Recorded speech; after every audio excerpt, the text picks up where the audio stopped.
हाँ, yes. Ready. 3, 2, 1 start.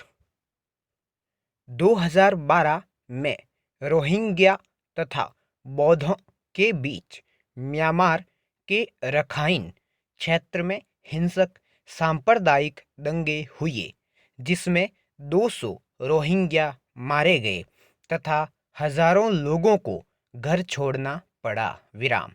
2 साल बाद 2014 में भी हिंसात्मक संघर्ष भड़क उठा था। विराम। वर्तमान में म्यांमार के ये अल्पसंख्यक मुस्लिम रोहिंग्या समुदाय जातीय हिंसा से बचने के लिए म्यांमार से भाग रहे हैं। विराम। अन्य देशों द्वारा शरण न दिए जाने के कारण या तो ये मानव तस्करों के हाथ लग जाते हैं या समुद्र में भी भटकते रहते हैं। विराम। समुद्र में नावों पर फंसे इन लोगों के संबंध में संयुक्त राष्ट्र ने मानव आपदा की चेतावनी दी है। विराम।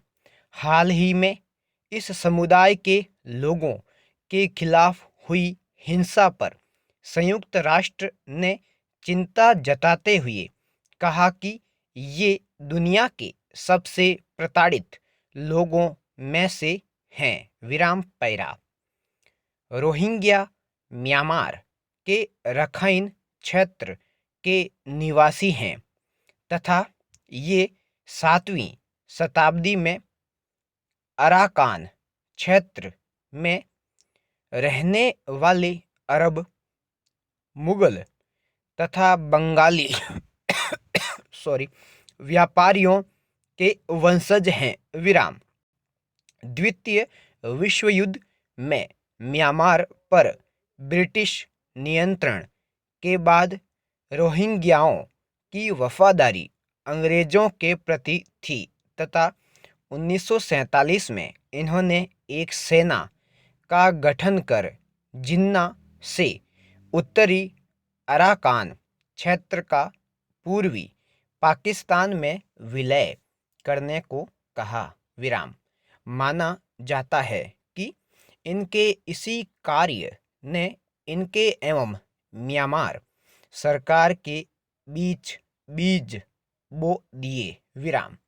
1948 में म्यांमार की स्वतंत्रता के बाद बौद्ध अधिकारियों ने ऐसी नीतियां बनानी शुरू कर दी जिन्हें मुस्लिम समुदाय भेदभावपूर्ण मानता था। विराम। 1962 में सैन्य शासन की स्थापना से पूर्व इन्हें म्यांमार की राष्ट्रीयता प्राप्त थी तथा संसद, मंत्रिमंडल व अन्य उच्च सरकारी पदों पर इनकी भागीदारी थी, किंतु बाद में 1982 के नागरिक कानून में जो सैन्य शासकों द्वारा बनाया गया था, इन्हें गैर राष्ट्रीय तथा विदेश घोषित कर दिया गया। विराम। जातीय संहार से बचने के लिए बड़ी संख्या में रोहिंग्या म्यांमार छोड़कर पाकिस्तान, बांग्लादेश, सऊदी अरब, थाईलैंड व मलेशिया जैसे देशों में रह रहे हैं। विराम। पैरा।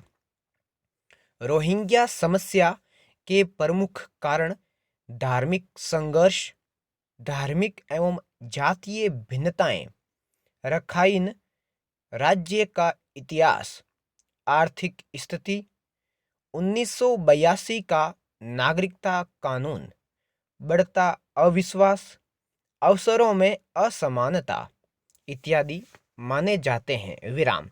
रखाइन राज्य ने म्यांमार के अन्य राज्यों की तुलना में पिछड़े होने से रोहिंग्याओं में बढ़ता असंतोष। विराम।